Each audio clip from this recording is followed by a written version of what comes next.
णमो सिद्धाणं णमो आयिरियाणं णमो वज्झायाणं णमो लोये सवसाहुणम्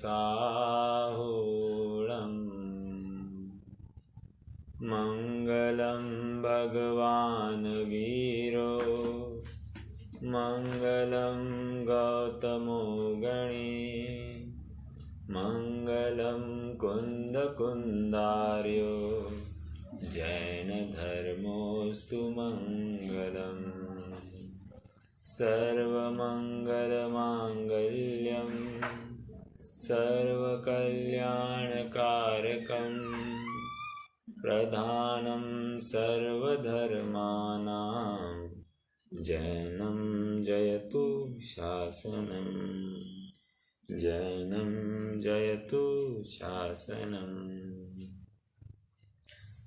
नमः श्रीवर्धमानाय निर्धूतकलिलात्मने सालोकानां त्रिलोकानां यद्विद्यादर्पणायते।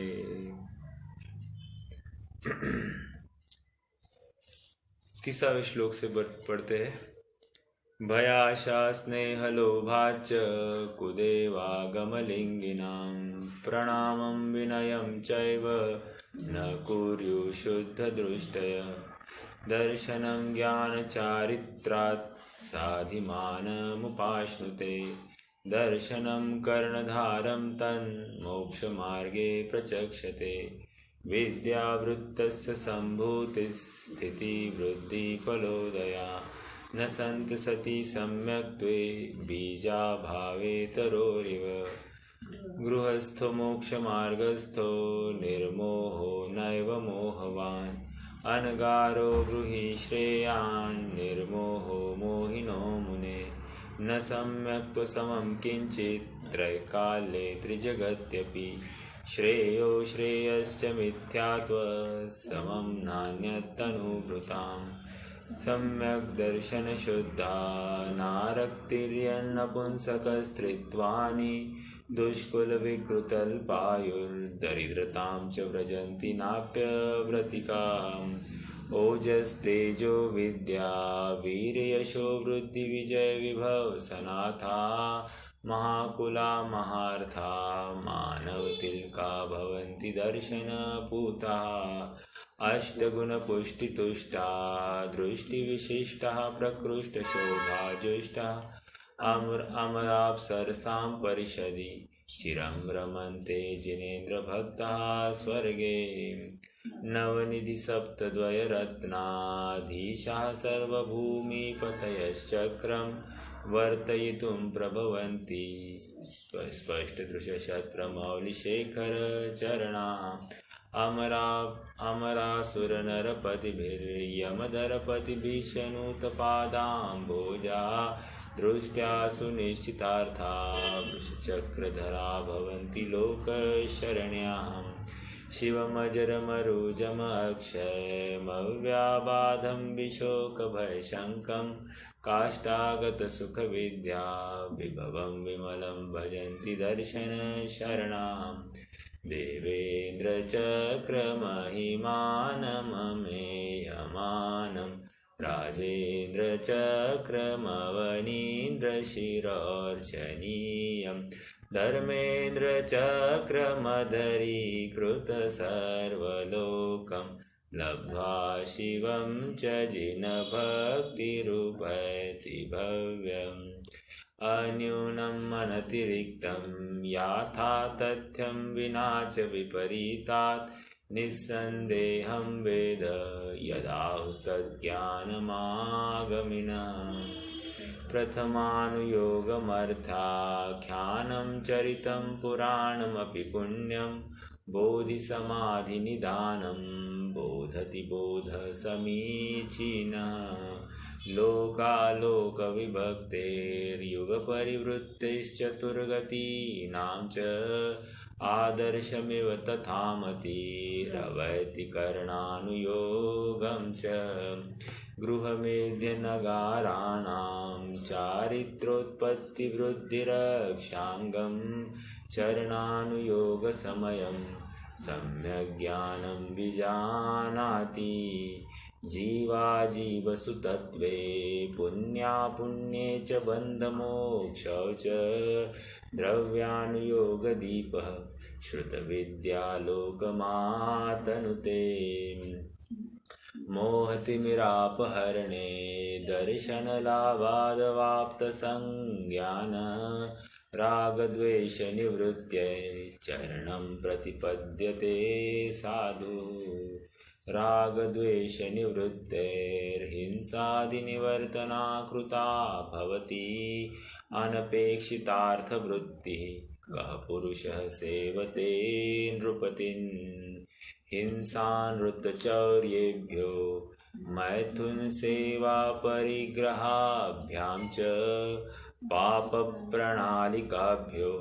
विरतिसंज्ञस्य चारित्रम् सकलं विकलं चरणं तत्सकलं सर्वसंगविरतानाम् अनगाराणां विकलं सागाराणां ससंगानां गृहीणां त्रेधा तिष्ठत्यनु गुणशिक्षाव्रतात्मकं चरणं पञ्चत्रिचतुर्वेदं त्रयं यथा संख्यमाख्यातम् प्राणातिपातवितथ व्याहारस्तेयकाममूर्च्छाभ्य स्थूलेभ्य पापेभ्यो विपरमणमनुव्रतं भवति संकल्पात् कृतकारित मननाद्योगत्रयस्य चरसत्त्वान्न हीनस्ति यत्तदाहु स्थूलवधाद्विरमणं निपुणाम्।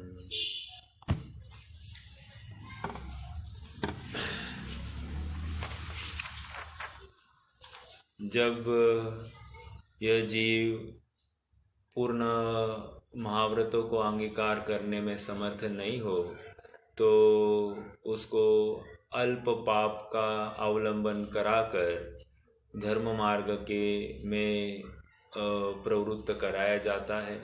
अल्प पाप बड़े पाप की अपेक्षा अल्प पाप ठीक है, इस अपेक्षा से अल्प पाप को धर्म भी कहा जाता है। एक सादा सा उदाहरण है, जैसे हम कहते हैं कि एकाशन करने से पुण्य लगता है। इसका मतलब क्या है? एक समय भोजन करने से पुण्य लगता है या एक समय भोजन नहीं करने से पुण्य लगता है? तो पुण्य तो एक समय भोजन नहीं करने का है, लेकिन कहने में क्या आता है? एकाशन करने से पुण्य लगता है। वैसे ही यहाँ पर समझा रहे हैं कि एक देश व्रतों को अंगीकार करने से धर्म होता है। इसका मतलब जितने मात्रा में अपनी स्वैराचार की अवस्था थी, उस अवस्था से हम निवृत्त होकर हम कुछ अंश में सीमित हो गए। उस सीमित होने की अपेक्षा से यहाँ पर उस मंद कषाय से युक्त परिणति को धर्म कहा जा रहा है। धर्म यहाँ पर वो कषाय में प्रवृत्ति को धर्म नहीं बताया जा रहा है। वो जो जितना त्याग हुआ है, जितना परद्रव्य का अवलंबन छूट जाता है, वो छूटने की अपेक्षा से उसको धर्म बताया जा रहा है। ठीक है। श्लोक क्रमांक 51 पर थे, जहाँ पर अनुव्रत अंगीकार करता हुआ जीव कितने प्रकार के अनुव्रत होते हैं, उस बात को यहाँ पर समझा रहे हैं। एक बार श्लोक फिर से पढ़ते हैं और उसका कुछ विशेष अर्थ है तो समझेंगे। गृहीणां त्रेधा तिष्ठत्यनु गुणशिक्षाव्रतात्मकं चरणं पञ्चत्रिचतुर्भेदं त्रयं यथा संख्यमाख्यातम्।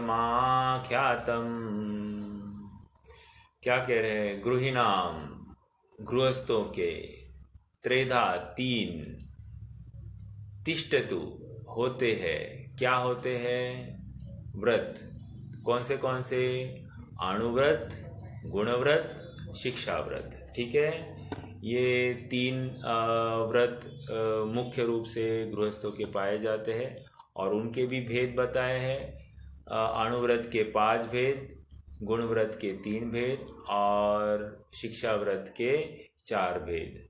ओके, त्रयम यथा संख्यम, मतलब ये तीनों यथा संख्य, मतलब जहाँ हमने अणुव्रत के साथ उसको मैच करते जाना। यथा संख्यम आख्यातम, आख्यातम कथन किया है। ठीक है, यहाँ पर विशेष बात इतनी है कि अणुव्रत 5 है, तो जहाँ पर हिंसा का एक देश त्याग होता है, या यूँ कहिए कि स्थूल हिंसा का त्यागी हो जाता है जीव, उसको हिंसा अणुव्रत कहेंगे। जहाँ पर स्थूल झूठ का यह जीव त्यागी हो जाता है, उसको स्थूल सत्य महाव्रत, सत्य अणुव्रत कहा जाएगा। स्थूल चोरी के त्याग को स्थूल अचौर्य अणुव्रत कहा जाएगा। और पर स्त्री का त्याग जहाँ पर होता है, स्व स्त्री में ही जहाँ पर सीमित हो जाता है जीव, तो उस अपेक्षा से उसको कुशील त्याग ऐसा आता है, या पर स्त्री सेवन त्याग ऐसा आता है। और परिग्रह की अपेक्षा अनाप शनाप जो हम इकट्ठा कर रहे थे, उसमें अब मर्यादित होना, सीमित करना स्वयं को, इस अपेक्षा से वो स्थूल परिग्रह का त्याग कहा गया है। ठीक है, गुणव्रत, यहाँ पर गुणव्रत जो है दिग्व्रत, देशव्रत और अनर्थ दंड व्रत, ये 3 गुणव्रत में लिए हैं। और 4 शिक्षा व्रत है, जो उपभोग परिभोग परिमाण व्रत, सामयिक व्रत, प्रोषद उपवास व्रत और अतिथि समविभाग। अतिथि समविभाग कहो या अतिथि पूजा कहो, जो कुछ यहाँ पर जो शब्द आएंगे उसको देखेंगे अपन। तो इस प्रकार ये 12 प्रकार के व्रत है, जिसमें 5 मूल रूप से तो अणुव्रत है, और इन अणुव्रतों की रक्षा करने के लिए 7 शील व्रत होते हैं, और वे 7 शील व्रत 3 गुण व्रत और 4 शिक्षा व्रत के रूप में बताए गए हैं। तो ये शील व्रत क्या करते हैं? रक्षा करते हैं। वे बांध की तरह होते हैं, जो मूल जो अणुव्रत है, अणुव्रत को दोष आने से रोकते हैं। उसमें शील व्रतों में अतिचार लग सकता है, लेकिन अणुव्रत सुरक्षित रहता है। इस अपेक्षा से वहाँ पर ये 7 शील व्रत समझा है। वैसे जैसे हम महाव्रतों में भी देखते हैं, 5 होते हैं महाव्रत और 23 होते हैं शील व्रत। मतलब क्या, टोटल महाव्रतियों के कितने गुण बताए? 28 मूल गुण बताए, बराबर। तो 28 में 5 महाव्रतों को लेकर 5 मूल गुण, और उन 5 मूल गुणों की रक्षा हेतु 23 अन्य मूल गुण बताए हैं, उनको शील व्रत भी कहा जाएगा। ठीक है, वैसे यहाँ पर 5 अणुव्रतों की रक्षा के लिए 7 शील व्रत होते हैं। ओके, थोड़ा सा नीचे लीजिए, अणुव्रत का स्वरूप देखते हैं क्या है।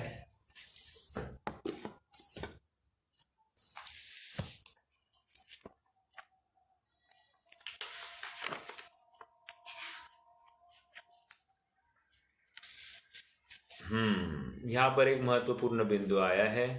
देखिए, भावार्थ में एकदम नीचे की लाइन, अपन पूरा भावार्थ ही पढ़ते हैं। स्थूल हिंसा, झूठ, चोरी, कुशील और परिग्रह, इन 5 पापों का एक देश त्याग अणुव्रत कहलाता है। इन 5 के त्याग से ही 5 अणुव्रत होते हैं। अमित गति, श्रावकाचार आदि में रात्रि भोजन त्याग यह 6वां अणुव्रत भी माना गया है। ये यहाँ तक बताया आपको कि महाव्रतों के लिए भी एक रात्रि भोजन त्याग नामक एक 6वां अणुव्रत बताया गया है। ये तो अणुव्रत के साथ तो जोड़ा ही जोड़ा गया है, लेकिन महाव्रत के साथ भी ये बताया गया है। कारण इतना ही है कि जो रात्रि भोजन की कल्पना है कृतकारित अनुमोदन के स्तर पर, उसका भी यहाँ पर जीव खंडन करेगा, अर्थात वो उसका अनुमोदन भी करता हुआ नहीं दिखाई देगा, मन, वचन और काय के माध्यम से। ठीक है। इसीलिए ये छठवां रात्रि भोजन त्याग, ये जिस समय में लिखा गया है ग्रंथ या उसके टीकाकार आदि होंगे तो उनके सामने ऐसी प्रवृत्तियां बिल्कुल होगी जिसको लेकर उनको रात्रि भोजन त्याग नामक छठवां अणुव्रत लिखना पड़ा, ठीक है। वैसे जैनी तो रात्रि में पानी तक नहीं पीता है, लेकिन जो कोई उस समय की तात्कालिक तकलीफें होगी, उस तकलीफ़ों को लेकर जो कोई परंपरा चली होगी, उस परंपरा के खंडन हेतु, मूल मार्ग को सुरक्षित रखने के हेतु यह कथन यहाँ पर समझना चाहिए। हाँ, कोई प्रश्न है क्या? नहीं, ये अनुव्रत में रात्रि भोजन त्याग डाला इसलिए क्वेश्चन मन में है। इसका मतलब ये निकल सकता है कि समय दृष्टि रात्रि भोजन त्याग कर सकते हैं चौथा गुणस्थान वर्ती। हाँ, देखिए आपको थोड़ा सा ग्रंथ आधार भी दूँ या अन्य मत के ग्रंथों का आधार भी दे सकते हैं कि वहाँ पर तो इतना आया कि चत्वारी नरक द्वारम, ये मेरे ख्याल से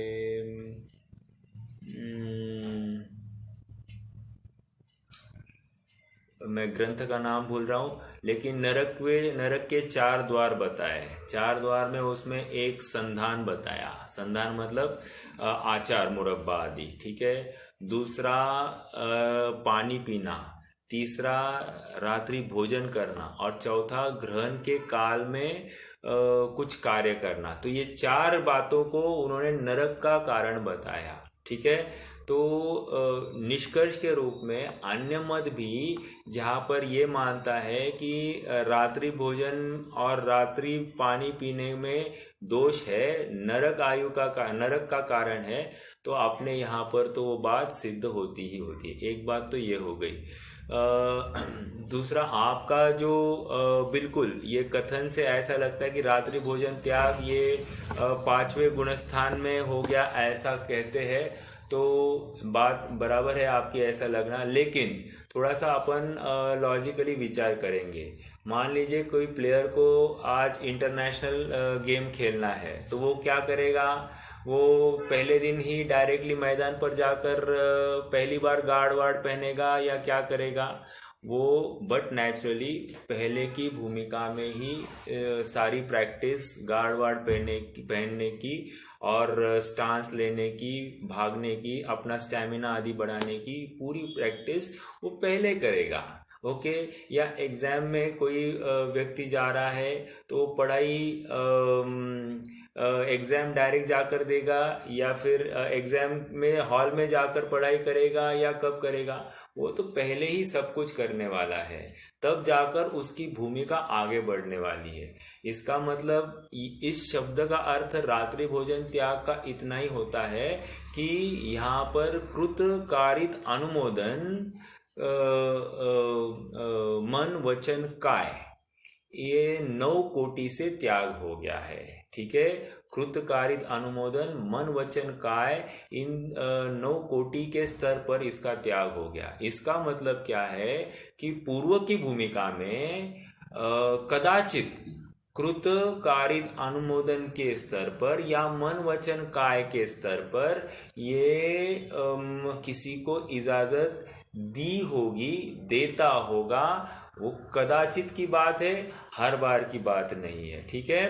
तो पूर्व की भूमिका में ये सातिचार पालन होता है और इस भूमिका में निरतिचार पालन होता है। अब सातिचार और निरतिचार, इसके लिए आगे श्लोक आने वाला है, हम उस समय में बहुत गहराई में चर्चा करेंगे कि अतिचार की लिमिट क्या है, मतलब जहाँ पर भूमिका गिर न जाए। और एक अतिचार एक स्टेज के आगे अगर वह प्रवृत्ति पाई जाएगी तो भूमिका गिरी हुई हमको दिखाई देगी, ठीक है। तो निष्कर्ष के रूप में इतना ही है कि रात्रि भोजन त्याग का अर्थ वहाँ पर निरतिचार पालन हो रहा है और इसके पूर्व की भूमिका में सातिचार पालन है।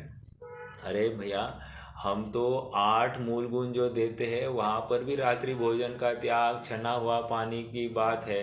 तो वहाँ पर भी देखो वे स्तर है, अपन चर्चा करेंगे आगे कि हर अवस्था में एक स्तर है। जैसे 45 दिन में भी 8 मूल गुण मतलब देव दर्शन कराते तो वहाँ पर मूल गुण दिलाए जाते हैं। फिर 8 वर्ष के होने के बाद में भी मूल गुण दिलाए जाते हैं। फिर उसके बाद में ये उसकी स्वयं की अपनी भूमिका बढ़ने बढ़ने पर पंचम गुणस्थान में फिर से वहाँ पर इन सब बातों का अवलंबन कराया जाता है। तो बातें अलग अलग नहीं है, लेकिन उनका स्तर बढ़ा हुआ है। अर्थात अगर आप जीव की तरफ से देखें, ये तो क्रियाओं की तरफ से बताया जा रहा है, लेकिन जीव की तरफ से देखें तो वहाँ पर उसकी दृढ़ता स्व श्रद्धान में अपने आत्मिक श्रद्धान में या आत्मा प्रति उसका जो स्थिरता का भाव है, ये विशेष ऊर्ध्व हो गया है। जिन मत और जिन वचनों में ये दृढ़ता पूर्वक प्रवृत्ति कर रहा है, अब किसी भी अवस्था में ये पीछे नहीं हटेगा। ये बात इसकी आ गई है। ठीक है। देखिए बहुत से कथन है, जैसे अभी हम बताया आपको कि अपने प्रथमान योग में महावीर भगवान के पूर्व भव की बात आती है कि वो भील अवस्था में उस जीव ने मात्र कौवे का मांस का त्याग किया और किसी एक दिन के लिए कौवे का मांस या चलो आजीवन कौवे का मांस उसने त्याग दिया। और वो बीमार होता है तो बीमार होने के बाद में उसको कौवे का मांस खाने के लिए बताया जाता है, और उसने बस मरण की कीमत पर भी उसका सेवन नहीं करना है इस अपेक्षा से वो निरतिचार रहा, तो उसके फलस्वरूप उसको स्वर्ग की प्राप्ति हो गई। कौवे का मांस का त्याग था, बाकी अन्य मांसों का तो त्याग नहीं था। समझने की बात यह है। तो वो विशिष्ट उतने त्याग के ऊपर वो अड़िग रहा तो उसको वो फल मिला। अभी ये प्रथमानी योग की कथाएं होती है, इसका बाल की खाल हमको निकालनी नहीं, हमको तो उसमें से एक अर्थ या सारांश निकालना है कि जो कोई प्रवृत्ति होगी वो अत्यंत दृढ़तापूर्वक होगी, मरण की कीमत पर भी अब उसमें चेंज नहीं होगा, ये ऐसी प्रवृत्ति होगी। ठीक है। अभी जैसे आपको थोड़ा सा बताओ, अपन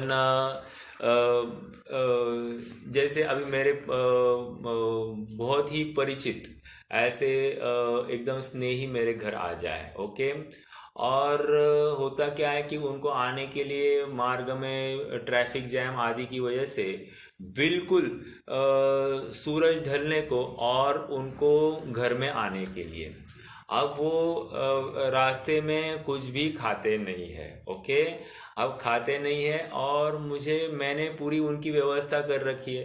अब वो आते हैं और उनको बोलूँ आप पानी या दूध लेंगे, ये लेंगे या भाव भी आए, अरे इनको दूध तो मिलता तो अच्छा होता, थोड़ा सा 1 मिनट के लिए दूध तो पी लेते, दूध पीने के लिए कितना समय लगता है, ऐसा भाव भी आ जाए तो वो क्या कहेंगे, ये रात्रि भोजन का अतिचार लग गया। किसको? पंचम गुणस्थानवर्ती को। अगर भूमिका निचली होगी तो शायद चौथे गुणस्थानवर्ती या अपने जैसा कोई हो तो उसकी भूमिका में ये कदाचित ऐसा भाव आ जाए, लेकिन वो अनुमोदनीय नहीं है, वो तो दंड का कारण है। लेकिन ऊपर की भूमिका में ऐसा भी भाव उस जीव को आता नहीं है, ऐसा इसका अर्थ समझना। ठीक है।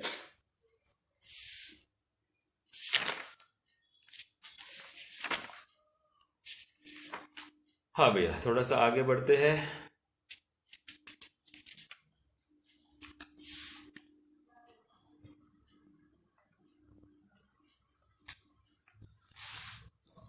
आ, 52 है नहीं क्या ये? तो नाम त्रेता दृष्टि प्राणाधिपात।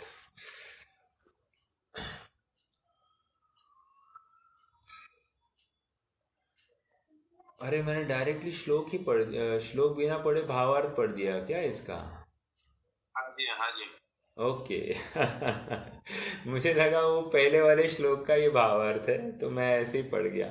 चलो कोई बात नहीं, पढ़ते हैं, पहले श्लोक पढ़ते हैं।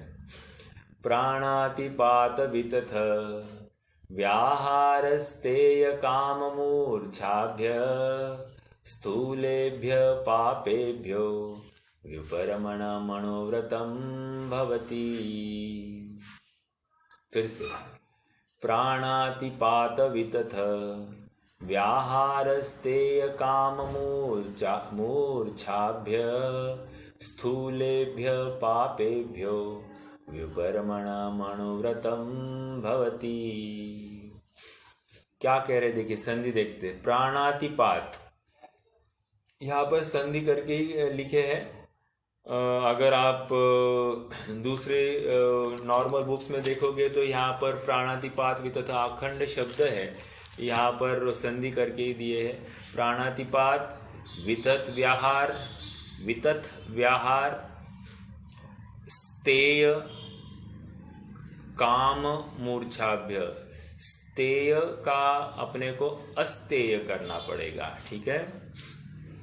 काम मूर्छाभ्य स्थूलेभ्य पापेभ्यो व्युपरमण अनुव्रतम व्युपरमणम अनुव्रतम भवति।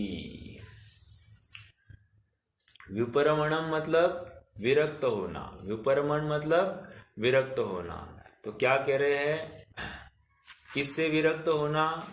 पापेभ्यो, कौन से पाप? स्थूल पाप, स्थूलेभ्य, स्थूल पापों से विरक्त होना। क्या है? अनुव्रतम भवति, अनुव्रत कहते हैं। कौन से पाप है? तो कह रहे प्राणातिपात, प्राण का अतिपात, प्राण का अतिपात। अतिपात मतलब पात, गर्भपात, गर्भपात करना मतलब गिराना। तो ये प्राण का गिराना, प्राण का हरण करना, प्राणातिपात। ओके, प्राणातिपात, देखो ये शब्द आचार्य देव ने दिया है, प्राणातिपात। हम उसको क्या समझते हैं? तत्वार सूत्र के अध्याय माध्यम से अहिंसा अनुव्रत, ठीक है। तो ये एक हो गया। वितथ व्याहार, वितथ व्याहार, वितथ व्याहार मतलब क्या? ये विपरीत वचन अर्थात झूठ, ठीक है। वितथ व्याहार का अर्थ झूठ। अस्तेय, अस्तेय मतलब चोरी, सॉरी स्तेय मतलब चोरी और अस्तेय मतलब अचौर्य, ठीक है। काम, काम मतलब कुशील सेवन या परस्त्री गमन। और मूर्छाभ्य, देखो फिर से यहाँ पर मूर्छा तत्वार सूत्र में परिग्रह का कारण बताया, मूर्छा परिग्रहस्य, समझ में आया। तो मूर्छा ही परिग्रह है, ऐसा तत्वार सूत्र में सूत्र आया। सूत्र निकालना अगर है तो क्या कह रहे हैं? प्राणातिपात, प्राणातिपात की परिभाषा क्या दी है तत्वार सूत्र में? प्रमत्त योगात प्राण व्यपरोपणम हिंसा, मतलब मात्र प्राणों का व्यपरोपण करना, प्राणों का हरण करना हिंसा नहीं है। वो कह रहे हैं कि प्रमत्त योगात, महत्वपूर्ण शब्द प्रमत्त योगात, प्रमाद पूर्वक अगर तुम्हारी प्रवृत्ति है तो तुम्हें दोष आ रहा है, नहीं तो दोष नहीं। तो यहाँ पर देखिए फिर से आध्यात्मिक टोन आती है। आध्यात्मिक टोन का अर्थ क्या है कि यहाँ पर भाव प्रधान कथन आ रहा है, मात्र क्रियाओं के लिए कोई वैल्यू नहीं है, उसके साथ भावों की निर्मलता अत्यंत महत्वपूर्ण है, इसलिए प्रमत्त योगात ये शब्द जोड़ा। तो प्रमत्त योगात सबके साथ लगाना, किसके साथ?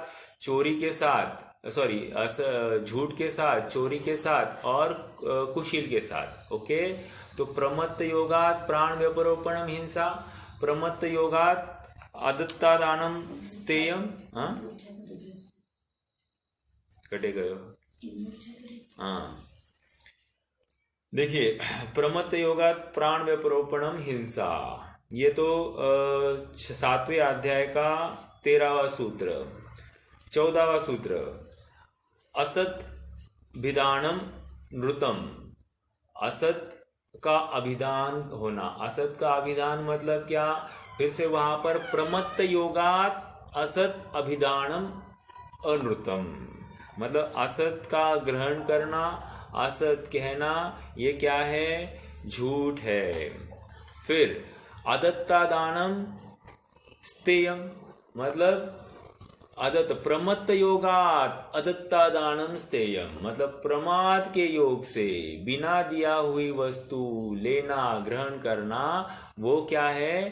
चोरी है। आगे मैथुनम अब्रह्मण, मैथुनम मतलब क्या?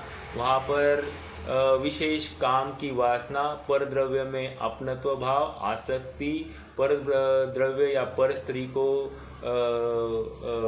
ग्रहण करने की भावना, ये मैथुनम अब्रह्म कह रहे हैं। और लास्ट में वहाँ पर ही प्रमत्त योगाद लगाना, और जो परिग्रह के लिए है मूर्छा परिग्रहस्य। मूर्छा मतलब अगर आपको श्रीमद् का वो वचन याद होंगे तो पर द्रव्य में मूर्छित ना हो इसकी रहे मुझको दया। क्या कहा? पर द्रव्य में मूर्छित ना हो। तो पर द्रव्य में जो मूर्छा है या उसकी प्राप्ति के भाव, उसमें इष्ट अनिष्ट पने के भाव जो है, उसी को यहाँ पर मूर्छा कहेंगे। ठीक है, तो ये सब 5 अनुव्रतों की बात आ गई। तत्वार सूत्र के आधार से भी हमने उसके अर्थ देखने की कोशिश की। तो कहा थे हम, हाँ, प्राणातिपात वितथ व्याहार स्तेय कामम मूर्छाभ्य स्थूलेभ्य पापेभ्यो। स्थूलेभ्यो, स्थूल मतलब क्या? सूक्ष्म पाप और स्थूल पाप, ये 2 पाप है। स्थूल पाप किसको कहते हैं? जिसको लोक में भी निंदा का कारण बने उसको स्थूल पाप कहते हैं। फिर से कहता हूँ, जो पाप, जो गलत कार्य लोक में निंदा का कारण बनता है उसको स्थूल पाप कहते हैं। और सूक्ष्म पाप मतलब वहाँ पर धार्मिक एंगल आ जाता है। लोक में तो उसको शायद बुरी बात नहीं कहेंगे, लेकिन धर्म की कसौटी में उसको भी पाप माना जाएगा, वो सूक्ष्म पाप है। ठीक है, तो यहाँ पर स्थूल पाप के त्यागी को अनुव्रती कहा जा रहा है। ठीक है, विपर्मणम, विपर्मणम मतलब विरक्त होना, त्याग करना। किसका? इन 5 पापों संबंधी प्रवृत्ति का या उन 5 पाप संबंधी भावों का त्याग होना, उसको अनुव्रत कहा जाता है। ठीक है, अनुव्रत कहलाता है। ठीक है,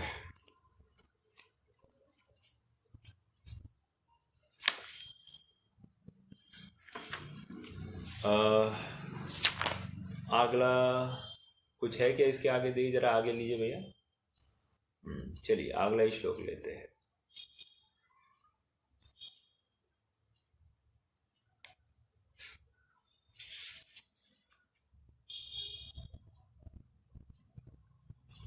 ये प्रभाचंद्र जी की टीका में एक बात आई है कि जिनके संयोग से जीव जीवित रहे और वियोग से मृत घोषित हो उसको क्या कहेंगे? प्राण। तो प्राणातिपात में उन्होंने वहां पर वो शब्द घटित कराया कि प्राण मतलब क्या, और प्राण का व्यपरोपण मतलब प्राणों का हरण, द्रव्येंद्रिया का हरण करना, तो उसको क्या हो गया? प्राणातिपात कह दिया। ठीक है, अब बहुत अच्छी चर्चा आएगी, करते हैं उसकी चर्चा। अगला श्लोक भी पढ़ते हैं और फिर हिंसा अहिंसा के बारे में चर्चा करेंगे। संकल्पात् कृतकारित मननाद्योगत्रयस्य चर सत्वान् न हि नस्ति यत्तदाहु स्थूलवदाद् विरमणं निपुणः।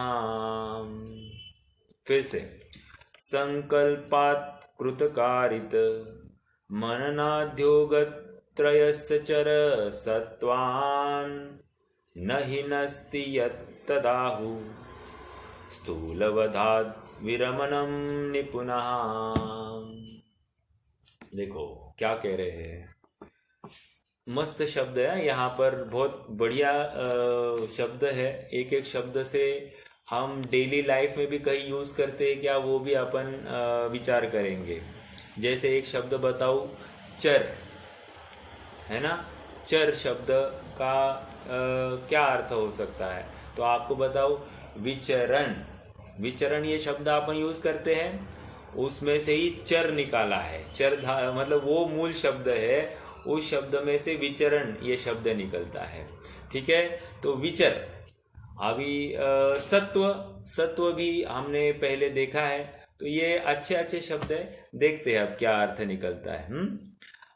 संकल्पात, संकल्पात, कृत, कारित, मननाद्योग, मनना, मनन उद्योग ऐसा भी ले लीजिए, या मननाद्योग अखंड भी ले लीजिए। ठीक है, तीन बातें हो गई, कृत, कारित, मननाद्योग।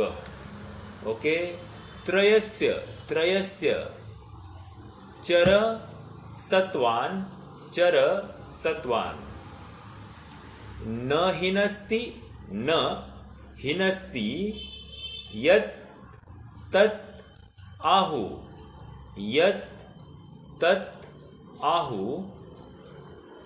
स्थूलवदात्, स्थूलवधात्, वीरमणम, वीरमणम, हिंसा, सॉरी निपुणा, निपुणा। ठीक है, अब देखते हैं अर्थ। बढ़िया एकदम। शब्द देखो ना, वो हम तो किससे यूज होते हैं, और कोई अलग शब्द आता है तो उसका अर्थ जब समझ में आता है तो और अच्छा लगता है। संकल्पात, देखो एक शब्द महत्वपूर्ण लगाया इन्होंने, संकल्प करके। किसकी चर्चा चल रही है, पंचम गुणस्थानवर्ती जीव की। ठीक है, तो उसको क्या कह दिया, एक शब्द लगाया संकल्पात, संकल्प करके। ये किसकी चर्चा चल रही है, अहिंसा अणुव्रत की चर्चा चल रही है। तो अहिंसा अणुव्रत में वो कह रहे कि पहला शब्द लगाया संकल्प करके, अगर कोई हिंसा करता है तो तकलीफ का कारण है। ओके, इसका मतलब हिंसा अनेक प्रकार की है, वो हम देखेंगे, लेकिन यहाँ पर शब्द क्या आया है वो समझते हैं। संकल्पात, संकल्पात मतलब संकल्प करके, विचार करके, प्लान करके। और क्या, कृत, कृत मतलब स्वयं करना, स्वयं करना। क्या, स्वयं संकल्प पूर्वक करना। Okay, point number 1। कारित, दूसरे को संकल्प कराकर कहलवाना, करवाना। ठीक है, दूसरे से करवाना। ठीक है, ये कारित हो गया। मननाद्योग मतलब क्या, कृत, कारित, अनुमोदन। तो मन ना उद्योग मतलब मन के उद्योग द्वारा, मन के व्यापार द्वारा उसको क्या कह रहे, अनुमोदना।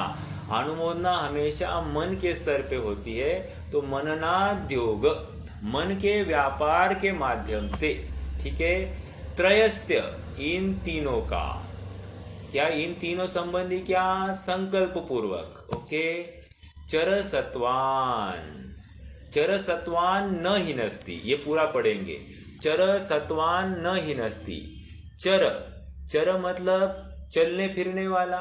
ओके, सत्वान, सत्वान मतलब जीव,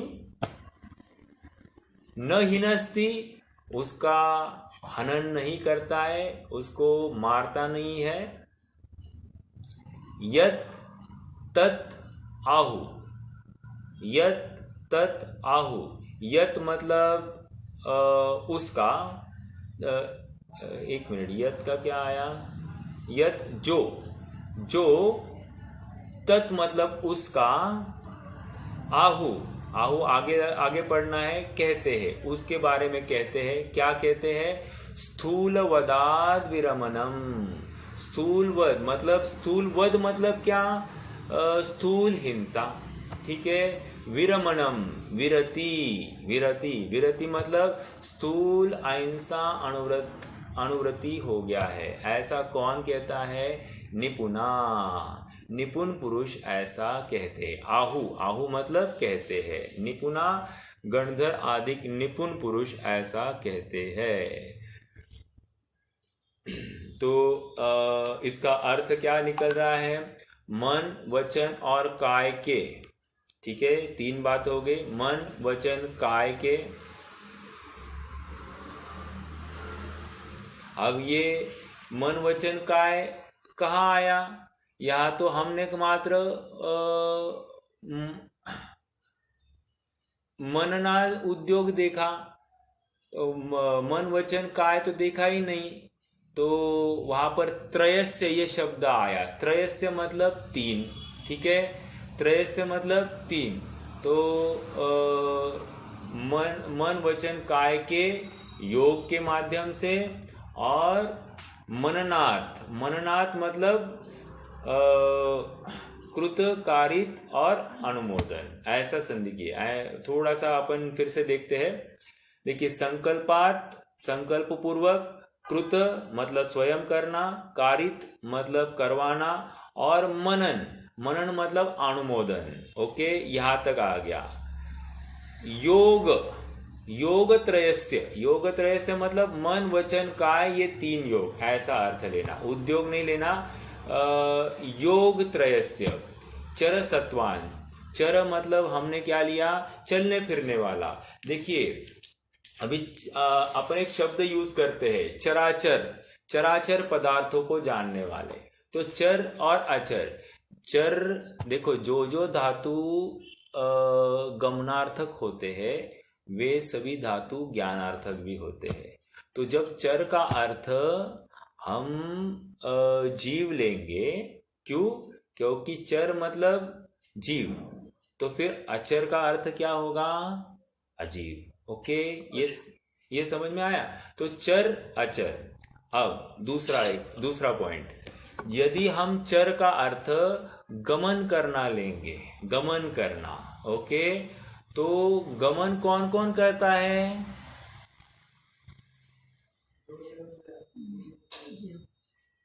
कोई बताएगा? नहीं, कौन से द्रव्य गमन करते हैं, मेरा तो ये प्रश्न था।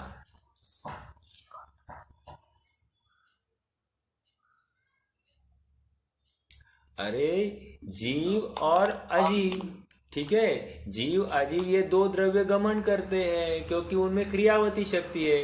तो इस न्याय से चर शब्द का अर्थ जीव और पुद्गल, ये दोनों चर में लेंगे। तो अचर में कौन जाएगा? आचर में कौन लेंगे? आचर में शेष 4 द्रव्यों को हम आचर में लेंगे। समझ में आया? ठीक है, आगे। और यदि चर का अर्थ हम त्रस लेते हैं, ओके, यदि चर का अर्थ त्रस लेते हैं, तो अचर का अर्थ क्या लेंगे? स्थावर लेंगे। समझ में आया? तो यहाँ पर चर सत्वान का अर्थ क्या लेंगे? त्रस जीवों की बात है। ओके, त्रस जीवों की हिंसा का त्यागी यह जीव हो जाता है। इसका मतलब क्या स्थावर जीवों को मारने के लिए लाइसेंस मिल गया है क्या? नहीं। छड़ाला जी की उस पंक्ति को याद करना, क्या? त्रस हिंसा को त्याग वृथा था वर्ण संहारे। तो वृथा शब्द मतलब, अगर तत्वार्थ सूत्र की तरफ देखना है तो प्रमत्त योगात। समझ में आया? प्रमत्त योगात प्राण व्यपरोपणम, मतलब बिना प्रयोजन के, बिना विचार किए, विवेक से रहित अगर आप कोई भी हिंसा करोगे तो कह रहे हैं कि वो संकल्पी हिंसा में जाएगी।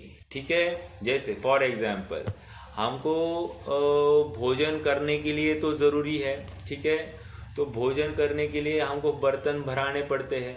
तो बर्तन जितने कम से कम यूटिलाइज होंगे उसमें क्या हो गया? हमारा प्रमत्त योग नहीं रहा, तो हमको हिंसा का दोष, मतलब वहाँ पर आरंभ हो गया है। ओके, आरंभ हो गया है भोजन बनाने संबंधी, लेकिन उसका दोष इस भूमिका में नहीं लगता है। और यदि हमने ये धड़ाधड़ बर्तन निकाले और इसके लिए ये अलग से, उसके लिए अलग से, ऐसे अनेक बर्तन यूज करते रहे, तो कह रहे हैं ये प्रमत्त योग हो गया। तो ये प्रमत्त योग मतलब क्या, ये संकल्पी हिंसा में जाएगा।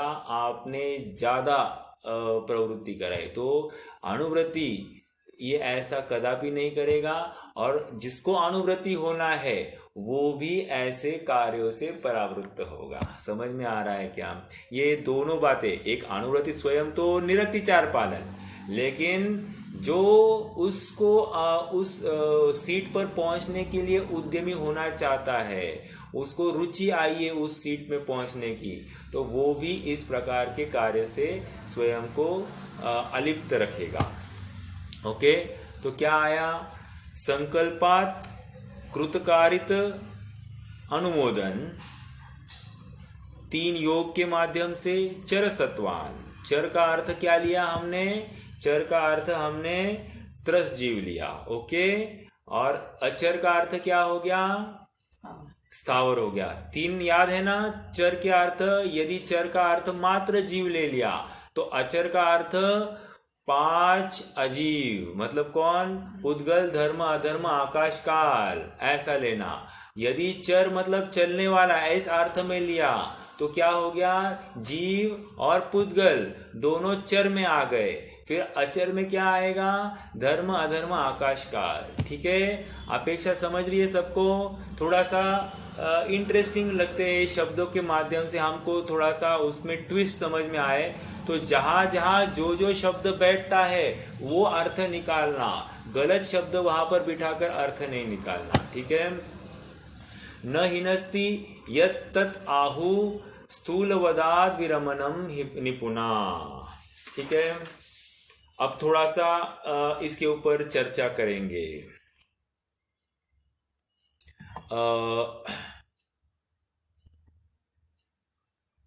एक तो हमको नीरव निर्जर की एक बात याद आती है कि प्रेम भाव हो सब जीवों से, गुणी जनों में हर्ष प्रभो, करुणा स्रोत बहे दुखियों पर, दुर्जन में मध्यस्थ विभो। तो वहां पर भी अहिंसा को लेकर ही बात रखी गई है। ठीक है, एक बात तो ये हो गई। दूसरी बात, हम इस अहिंसा के प्रकरण को 2 एंगल से पढ़ना चाहेंगे। पहले तो हमको 5 प्रकार के बहुघात होते हैं, मतलब हिंसा 5 प्रकार की होती है। घात की अपेक्षा, प्राणियों के या जीवों के घात की अपेक्षा वहां पर 5 प्रकार की हिंसा बताई। कौन सी? एक है त्रसघात, दूसरी है बहुघात, तीसरा अनुपसेव्य, चौथा नशाकारक, और 5वां अनिष्टकारक। ठीक है, अभक्ष्य की अपेक्षा वो बात बैठी, लेकिन ये भी डायरेक्टली हिंसा में जाते हैं, तो हम उनको भी समझने की कोशिश करेंगे। एक बात तो ये हो गई।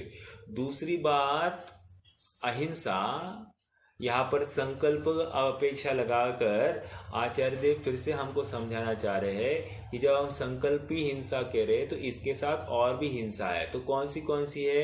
एक आरंभी हिंसा है, दूसरी उद्योगी हिंसा है, और तीसरी विरोधी हिंसा। ओके, और एक तो संकल्पी हिंसा है ही है। तो यहाँ पर क्या बता रहे? अहिंसा अनुवृत्ति संकल्पी हिंसा का त्यागी है। इसका मतलब वो आरंभी हिंसा, उद्योगी हिंसा और विरोधी हिंसा, इसमें वो बिना प्रमाद के प्रवृत्ति कर सकता है। ठीक है, उसमें कुछ दोष आते हो तो वो बिल्कुल उसमें विवेक पूर्वक प्रवृत्ति उसकी मानी जाएगी। ठीक है, अब पहले तो हम 5 प्रकार के वे अभक्ष्य है, उनके माध्यम से हिंसा कैसे हो रही है वो समझेंगे। जैसे मानवीय मूल्यों का संरक्षण करने के लिए 4 नियम बताए जाते हैं। मानवीय मूल्यों का संरक्षण करने के लिए 4 नियम बताए गए। एक तो क्या? विवेक, हमारा विवेक बना रहे तो मानवीय मूल्य बने रहेंगे। एक, दूसरा किसी की हिंसा न हो, ये 2। तीसरा, सभ्यता खत्म ना हो, 3। अपन इसको अभी हिंसा के साथ में रिलेट करने वाले। और चौथा, स्वास्थ्य की हानि ना हो। 4, फिर से बताओ मैं, विवेक बना रहे, एक। दूसरा, किसी की हिंसा ना हो। तीसरी, सभ्यता खत्म ना हो। और चौथा, हमारा स्वास्थ्य की हानि ना हो। अब हमको उन 5 अभक्षों को इन 4 बिंदुओं में कहाँ बैठते हैं इसका विचार करना है। जैसे विवेक बना रहे, तो विवेक बना रहे किसके में जाएगा? तो नशाकारक अभक्ष जो है उसमें क्या होता है कि विवेक ही चला जाता है। तो विवेक बना रहने के लिए नशाकारक अभक्ष पदार्थों का त्याग इस जीव का होना चाहिए। नशाकारक मतलब क्या? जिससे उन्मत्तता हो या फिर उसका होश निकल जाए, तो ऐसे पदार्थों का सेवन उसको नशाकारक अभक्ष में लिया है। दूसरा, हिंसा परक अभक्ष। हिंसा परक अभक्ष में क्या होता है? ये किसी की हिंसा न हो, उसमें क्या लेंगे? हिंसा परक अभक्ष पदार्थों का सेवन करना। इसमें त्रसघात और बहुघात, ये 2 घात को हमने अभक्षों को हमने उसमें लगा सकते हैं। फिर से बताता हूँ, त्रसघात और बहुघात, ये इसमें किसी जीव की हिंसा हो रही हो, मतलब हम जो कोई बातों का सेवन करते हैं या जहाँ पर प्रवृत्ति होती है वहाँ पर अगर हिंसा पाई जाए तो उसको ले रहे हैं त्रसघात और बहुघात में। ओके, 3 गए। अब चौथा, अनुपसेव्य। अनुपसेव्य का त्याग क्यों होना चाहिए? क्योंकि वो सभ्यता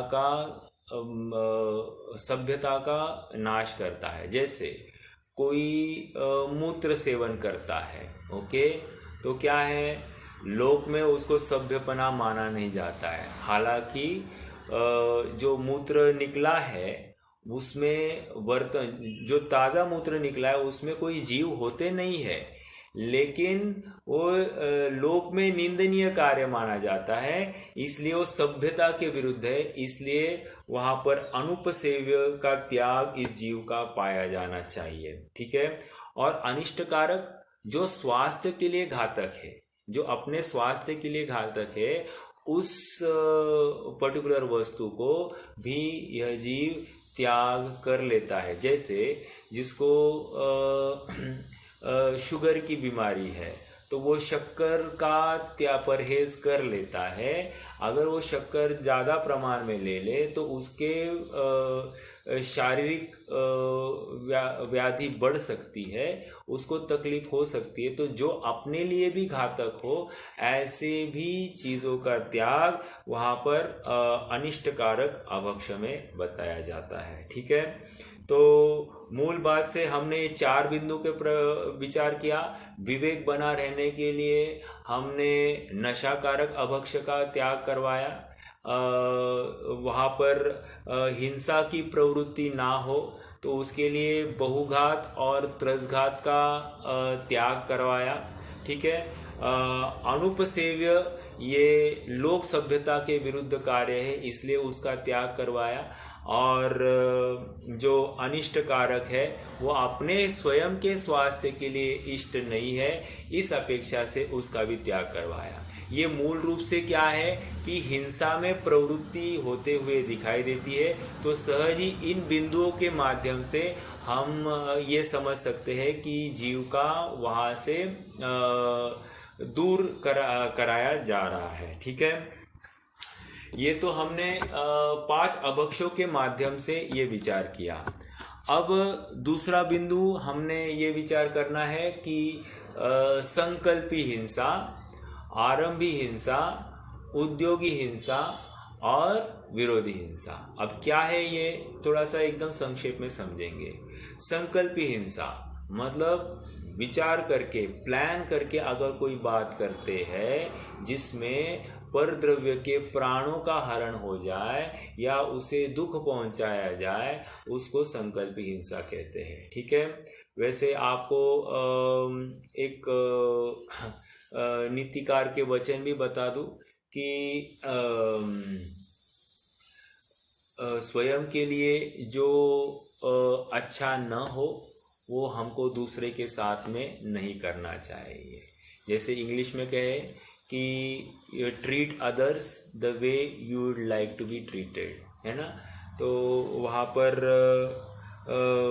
परेशान न समाचरेत, क्या है वो, आत्मनः प्रतिकूलानि परेशान न समाचरेत, जो हमको स्वयं के लिए प्रतिकूल हो ऐसा आचरण हम दूसरों के साथ ना करें। जैसे फॉर एग्जांपल हमारी बहन है और हमारी बहन की तरफ कोई गलत नज़र से देखे, क्या हम चाहेंगे? नहीं चाहेंगे। तो हमको क्या करना, हम दूसरों की माता बहनों की तरफ उनको विवेक बुद्धि से हम उनके पास देखें, अपनी बहन के समान उनके साथ व्यवहार करें। तो ये क्या हो गया, ये हम हमारे इष्ट जन के प्रति अगर ऐसा बर्ताव नहीं चाहते हैं तो हम भी उनके साथ वैसा बर्ताव नहीं करें। बहुत स्थूल मैंने ये उदाहरण दिया। अब हर जगह पर जैसे क्या मैं अपने हाथों को तोड़ना या छीलना चाहूँगा? नहीं चाहूँगा।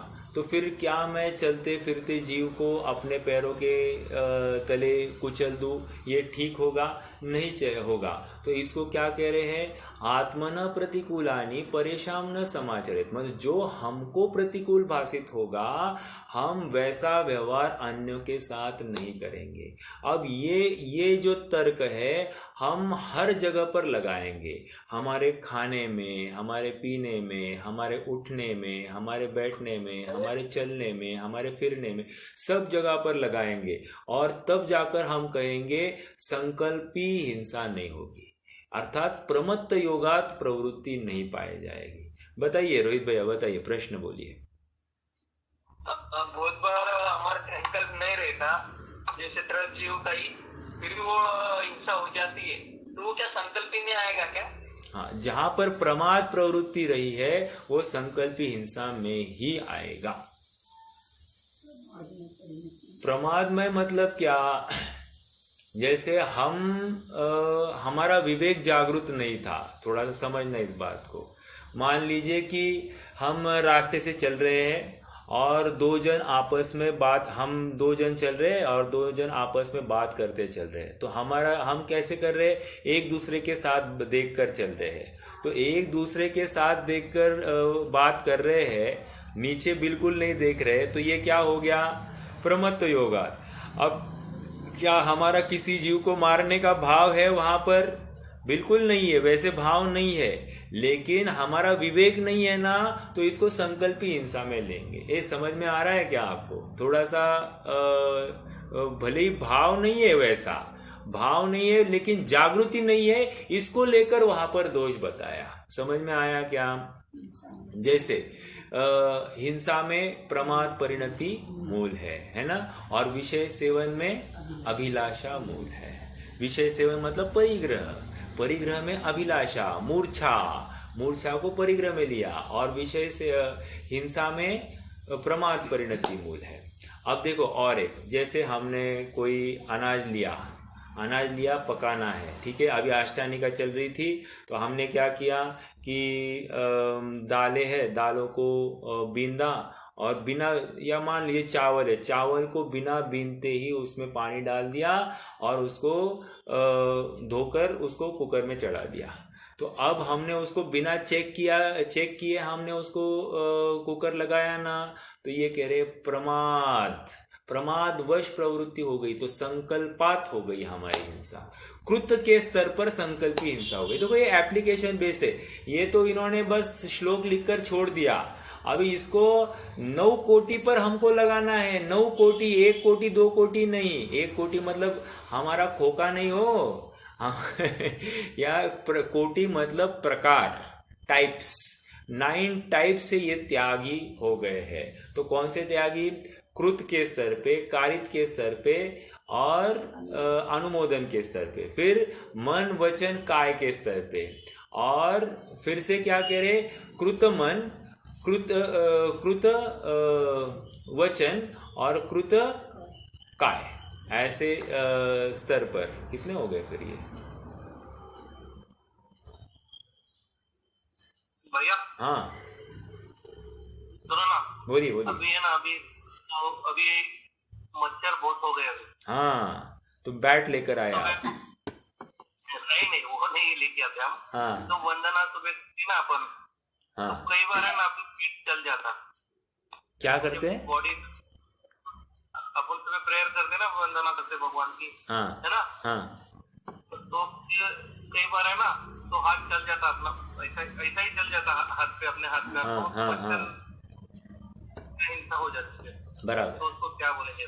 देखिए अभी मैंने ऐसे हाथ घुमाया ना, ये भी नहीं चलता है, सच बताए हाँ तो। वो तो वो भी संकल्प में, मतलब मुनिराज को तो इतना भी हिलना नहीं है, ये हाथ तक हिलाना नहीं है, बस स्थिर रहना है। जो ऑर्गन से अभी जैसे जिस ऑर्गन का कार्य हो रहा है, कौन से ऑर्गन का, एक तो अपने मुख का यूज हो रहा है, तो वो मुख के माध्यम से ही बोलेंगे, बिल्कुल ज्यादा कुछ नहीं। अब मैंने मुनिराज को खड़ा किया है, क्यों? क्योंकि हमको उतने स्तर पर पहुंचना है। तो आज भले ही हमारे हाथ माध्यम से कोई हिंसा हो रही, जैसे आपने उदाहरण लिया कि मच्छर है, और मच्छर वो क्या होता है कि हम गा रहे हैं और एकदम कोई बैठा तो ऐसा ऐसा कर दिया, तो ऐसा कर दिया, उतने में रगड़ दिया उसको, और वो वहां पर उसका मरण हो गया। तो ये बिल्कुल संकल्पी हिंसा में आएगा। ठीक है। लेकिन अपना कैसा है भैया, कि हाँ। अपन समझो अभी तो समझो वो सिर्फ है हुक भी मार लेते कई बार, हम्म। है ना। कैसे है वो कुछ अलग जगह पे बैठ जाता, समझो जिधर नाखून, ये उंगली पे वगैरह, हाँ हाँ तो फिर इसमें कोई संकल्प नहीं है ना उसमें। हाँ उसमें संकल्प नहीं है। ठीक है, वहां पर ज्यादा हिंसा नहीं मानी जाएगी, क्योंकि भूमिका के हाँ अनुसार वो तो अपन समझते कि अपन थोड़ा सा दूर कर रहे हैं, क्योंकि अपन सहन करने में समर्थ नहीं है। लेकिन हाँ वही। भाव में तो बिल्कुल रखेंगे कि ये जो कुछ हो रहा है वो शरीर के प्रति, उसका जो कुछ हो रहा है, मुझ में कुछ नहीं हो रहा है, ऐसा श्रद्धा दृढ़ करते रहना है इसमें। क्योंकि बहुत बार होता है कि हम कुछ कर रहे हैं और बहुत इंपॉर्टेंट काम करते होंगे, शायद स्वाध्याय करते होंगे, और वो मच्छर गुनगुनाता है तो बहुत परेशान होते, तो इतने कषाय हो जाती कि उसको मार भी दे देते हैं, या एक झटका भी दे देते हैं। तो ऐसा नहीं करेंगे, मतलब वो तो 100% वो हिंसा है। या ऐसा हमने मच्छर देखा, अब ये काटने वाला है, तो उसको पकड़ने के लिए दौड़ जाए। ठीक है। तो नहीं वो ये भी। संयम है अपने में, लेकिन बॉडी पे जब बैठता ना, हाँ समझो कमर पे बैठे, तो समझो तभी तो समझो कपड़ा पहनने लग गया मैं। हाँ लेकिन पहले फिर वो समझो अपना हाथ ऐसे चले जाता अपने आप। बराबर। तो तो अजीब इतना ही बात है। समझना कि इसमें जितना हो सके अपने को बचना है। बिल्कुल ये अपने स्तर पर जागृति जरूरी है, मतलब ये विवेक है, और हम स्वयं टटोले जिनागम के माध्यम से अपने परिणामों को टटोलेंगे। जैसे अब मैं वहां पर आकर आपके अभिप्राय को नहीं पकड़ सकता, लेकिन जो केस आप खड़ी कर रहे हो उतने स्थूल रूप से ऐसे लग रहा है कि हाँ, कि आपकी जागृति ज़्यादा अच्छी है, आप उस जीव को मारना नहीं चाहते, मात्र उसको दूर करना चाहते, क्योंकि आपका उपयोग इस जिनवाणी में लगे, तो वो ठीक है, वो उस एंगल तक। लेकिन वहाँ पर अब उस समय में कषाय हो गई, अरे ये मच्छर बार बार आते हैं, ऐसा ऐसा कर दिया, तो वो जो अभी वो परिणाम है, और एक बस वो उसको एक दूर करने का भाव, तो दो एंगल है ना। तो वहां पर अपेक्षा क्या क्या है वो देखनी पड़ेगी, तो उसके अनुसार वो तो आप ही स्वयं टटोल सकते हैं। मैं तो आप उदाहरण देंगे, उसमें अनेक पहलू होते हैं, तो स्थूल रूप से तो इतना कह सकते हैं कि नहीं हो रहा है, लेकिन वहां पर आपके मन के परिणाम क्या है वो आप ही जानेंगे। ठीक है। अभी समझो अपन फैन, मुझे कैसा उपाय बता रहा हूँ, मुझे फैन लगाता थे, मुझे मच्छर बहुत हो गए ना, हाँ फैन से भागता, तो फैन चलता क्या, फिर समझो कापूर भी लगा देते थे एक बार।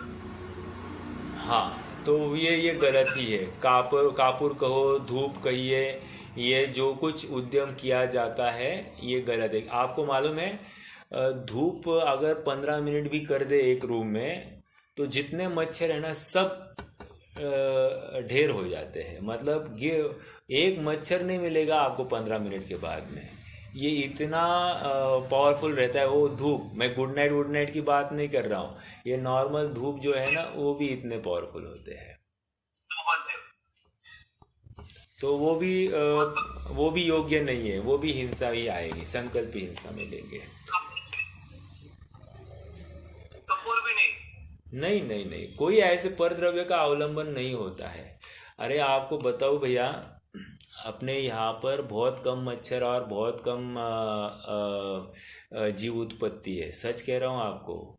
आप थोड़ा सा एमपी साइड या यूपी साइड में जाइए और मौसम में जाइए। मौसम में अभी ठंड के मौसम में थोड़ा सा मच्छर कम होते हैं, लेकिन अब गर्मी के सीजन में वहाँ पर जाओ, ये मच्छर और इतने बड़े बड़े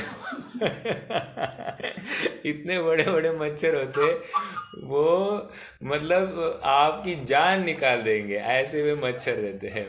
तो ऐसे मच्छर के साथ में अपने को साम्य भाव रखना है, ये कह रहे हैं। या फिर चलते चलते ऊपर से ठपाठप ऐसे जीव गिरते हैं काले, मतलब इतने जीव उत्पत्ति होती है, आप इमेजिन नहीं करोगे, चलना मुश्किल हो जाएगा, इतने जीवों की उत्पत्ति होती रहती है उस साइड में। तो आपने यहाँ पर उस अनुपात में बहुत कम जीव उत्पत्ति है, दिखाई देते हैं, लेकिन जितने जीव दिखाई देते हैं हम तो जागरूक रहे, क्योंकि यहाँ पर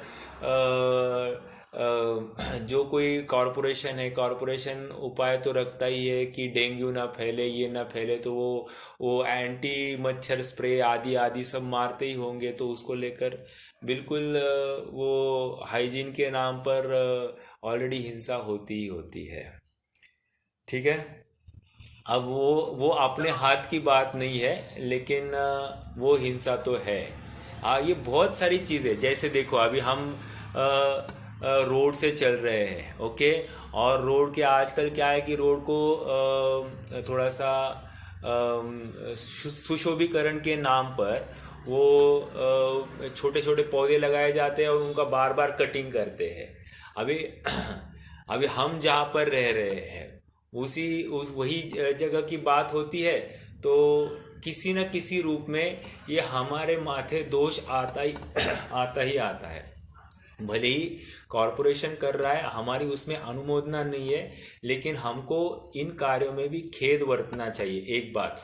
और देखो कितनी सुंदर सिटी है हमारी, कितनी सुंदर सिटी है, देखो कैसा प्लानिंग है, क्या है, इन बातों का बखान तक नहीं होना चाहिए। अगर बखान हो गया तो अनुमोदन के नाम पर हमारा सब दोष वहां पर आ जाता है। ये समझ में आ रहा है क्या? ये मतलब संकल्पी हिंसा का विषय साधारण नहीं है। मैं तो बहुत स्थूल उदाहरण ले रहा हूँ, इसमें बहुत जितनी गहराई है, हम अपने मन पंछी को इतना ओपन करें, हर चीज में हम ढूंढने की कोशिश करें कि इसमें हिंसा है या नहीं है। मतलब मैं तो यूं कहूँ, होमवर्क के लिए हम स्वयं के लिए 10-10 सिचुएशंस ऐसी ढूंढकर निकाले कि जहां पर बिल्कुल हमको लगता नहीं है हिंसा होगी, लेकिन वहां पर हिंसा हो रही है और वो संकल्पी हिंसा हो रही है। ये ऐसा हमको स्वयं को उदाहरण ढूंढकर निकालने चाहिए, तो ये हमको हमारा लाभ होगा। तो इसको कहेंगे तत्व निर्णय हो गया। देखो, तत्व निर्णय मतलब 7 तत्वों के नाम रटना, उनके परिभाषाएं याद करना, उसको तत्व निर्णय नहीं कह रहे। तत्व निर्णय मतलब एनालिसिस, सब अभ्यास करना, स्व परीक्षण करना, और जहां जहां जिनवानी के अनुकूल है वैसा निर्णय करते जाना, उसको तत्व निर्णय कह रहे हैं। हाँ बोलिए रोहित भैया, बोलिए। भैया जी, ये सवाल तो बहुत बार तो हुआ है मेरा। जैसे मंदिर जब बनता है तब उसमें बहुत सी हिंसा होती है, बराबर। लेकिन ऐसा बोले जाता है कि भाई आप बंधन तक उत्कृष्ट कार्य कर रहे हैं, हाँ, तो ये इसको गौर करना चाहिए। बराबर बराबर। तो इसमें इतना ही, तो ये लग रही है मंदिर के लिए भी बहुत सारे कंडीशंस है, क्राइटेरियाज है, जो आज की डेट में बहुत रेयरली दिखाई देता होगा। जैसे अन्याय उपार्जित धन से मंदिर नहीं बना जाता, पॉइंट नंबर 1। दूसरा, मंदिर बनाने की जगह भी बहुत ही क्या कहिए, हमने समझो मान लीजिए खरीदी है किसी से, तो उसको बिल्कुल नो कॉम्प्रोमाइज़ करके वो बिल्कुल सुखी है, ऐसा मतलब उसको वो जगह देने में कुछ भी हर्जा नहीं है, इस रूप में उससे हमने वो परचेज किए। ऐसा नहीं हो कि वो अटका है और उसको फंड्स की ज़रूरत है और वो फंड्स के लिए वो बहुत कॉम्प्रोमाइज़ दाम में वो अपने को जगह दे रहा है, तो ऐसी भी बात नहीं होनी चाहिए। दूसरी बात, अन्याय, अनीति और अन्य माध्यम से वो धन को ग्रहण नहीं किया, सट्टे का पैसा नहीं होना चाहिए, आदि आदि अनेक क्राइटेरिया है मंदिर बनाने के लिए। दूसरी बात, अब आपके पॉइंट के ऊपर वो भी मैं क्यों उठा रहा हूँ, क्योंकि उसमें भी तो हिंसा है ना, धनार्जन करने में हिंसा हुई है, ऐसा नहीं कि धनार्जन करने में हिंसा नहीं हुई है। अब दूसरी बात यह आती है कि मंदिर बन रहा है तो बिल्कुल वहाँ पर भी हिंसा है। क्यों? इसीलिए जितना संभव हो वहाँ पर कुएं का पानी कहो या फिर छना पानी हो, इसका उपयोग होना चाहिए, क्योंकि षटकाय की हिंसा तो हो ही रही है। तो जितना संभव है वहाँ पर उन कार्यों का अवलंबन ले। या फिर भगवान की मूर्ति बन रही है तो जो शिल्पकार है, शिल्पकार को बताया जाए भाई ये भगवान की मूर्ति है, तो आप कोई व्यसन का सेवन नहीं करोगे, आप ब्रह्मचर्य से रहोगे, ऐसी कंडीशंस रखेंगे और उनको कहे कि हम आपको ज़्यादा दाम देंगे इस चीज़ का, तो बिल्कुल वो भी करते हैं। आपको एक उदाहरण दूँ, ये मंगलायतन का की वो जो मूर्तियाँ बनी, मतलब भगवान की प्रतिमाएं बनी, तो पवन जी ने उन मूर्तिकारों को कंडीशन रखी कि आपको कोई भी व्यसन करना नहीं है और ब्रह्मचर्य से रहना है, और आपको मैं 1.5 गुना दाम दूंगा। तो 1 महीने में वो मूर्तियाँ बननी थी, तो उन लोगों ने वो 1 हफ्ते में बना दी तो इतने फास्ट, दिन रात, क्योंकि वो व्यसन के अधीन है ना, तो उसके बिना नहीं रह सकते, बस वो पैसे के लिए और जो कुछ होगी, लेकिन उनके भावों की उज्ज्वलता हेतु, अपनी उत्कृष्ट कार्य बन रहा है उस हेतु उन्होंने वैसे उनको इंस्पायर किया। कहने की बात यह है, फिर से जहाँ पर हिंसा का अवलंबन होता है उनसे परावृत्त करने के लिए ज़्यादा धन देकर वे कार्य कराए जाए। तो ये सब छोटी छोटी बातें हैं, इनका भी ध्यान रखा जाना चाहिए। अब फिर भी एक मूल बिंदु रहता है कि वे आयतन बनाने में हिंसा हो रही है, बराबर है। मेरा प्रश्न है भैया, मेरे पास करोड़ों में पैसा पड़ा है और मैंने अन्याय अनिति अबक्ष से नहीं कमाया है, सहज ही विरासत में मेरे पास आ गया है। अब ये पैसा यदि मैं इष्ट कार्य में नहीं लगाऊं तो मैं क्या करूँगा? मेरे घर वाले इसमें विषय भोग में लगाएंगे, पॉइंट नंबर 1। पॉइंट नंबर 2, मैं भी विषय कषाय में ही प्रवृत्ति करूँगा, या फिर मैं और प्रॉपर्टीज़ और घर या कुछ और लेने में ही प्रवृत्ति करूँगा। तो पड़ा धन तो कोई काम का नहीं ना, तो इसलिए उसको कहीं ना कहीं इन्वेस्ट ही करूँगा। तो फिर मैं ऐसा कार्य क्यों ना करूं जिसके माध्यम से मेरे साथ साथ अनेक जीवों का उपकार हो जाए, अनेक जीवों के लिए उत्कृष्ट कार्य की सिद्धि हो जाए। ऐसे कार्य करना मतलब क्या? मंदिर आदि का निर्माण करना, जिससे उनकी भी कषाय की मंदता होगी, उनके भी धर्मानुकूल प्रवृत्ति पाई जाएगी, कषाय की मंदता के वश उनको सम्यक्त्व के अवसर भी निर्माण हो जाएंगे। कहने की बात, भले ही हिंसा हो रही है लेकिन सम्यक्त्व के अवसर वहाँ पर खड़े हो रहे हैं, इस अपेक्षा से वहाँ पर भावना उत्कृष्ट है, और जहाँ जितना हिंसा कम हो सकती है उसका हम प्रयास करें तो बिल्कुल वो भी कार्य हो सकता है। ठीक है, तो वहाँ पर विवेक की बात है।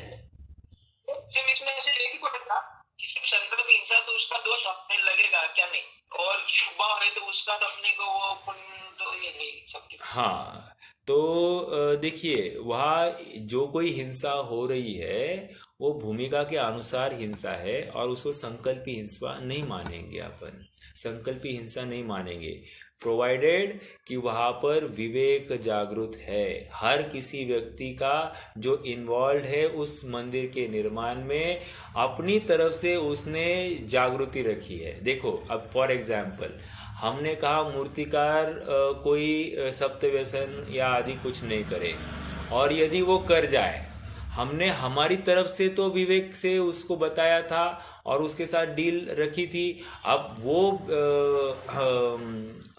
वो फितूर हो गया तो अब तकलीफ उसकी तरफ है।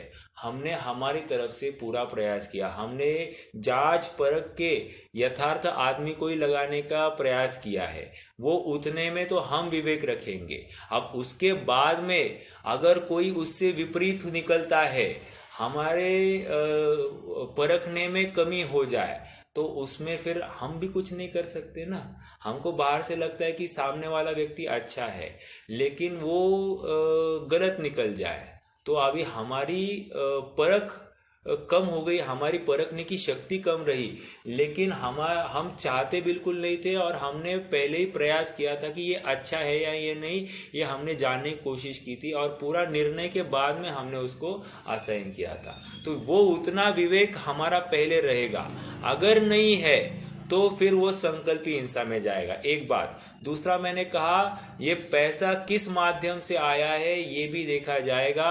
अगर वो गलत माध्यम से आया है, चोरी का पैसा है, किसी का शोषण करके निकला हुआ पैसा है, तो वो नियम से संकल्पी हिंसा में जाता है। इसीलिए आज मंदिरों में जो शांति होनी चाहिए वो शांति दिखाई नहीं देती है, क्योंकि उसके लिए लगा हुआ पैसा भी वो ऐसा शोषण के माध्यम से या क्विक मनी के माध्यम से, सट्टे के माध्यम से उत्पन्न हुआ है। तो अपने भाव भी उतने उच्च नहीं है, उसको लेकर भी ये प्रॉब्लम है। तो मैंने दोनों बातें बताई कि संकल्पी हिंसा किस परिप्रेक्ष्य में ली जाए, और वैसे एक नॉर्मल मंदिर निर्माण का कार्य ये संकल्पी हिंसा नहीं है। ठीक है, तो दोनों बातें यहाँ पर अपन लगा सकते हैं। ठीक है, चलिए आज के लिए रुकते हैं, 9:15 हो गए और चर्चा करेंगे अपन अगली बार। तो ये श्लोक क्रमांक 53 अपना चल रहा है। ओके, रुकते हैं। ओम नमः। निज निधि निज में बताई यह अनंत उपकार है, इसके लिए जिन वाणी माँ को वंदना शत बार है, इसके लिए जिन वाणी माँ को वंदना शत बार है।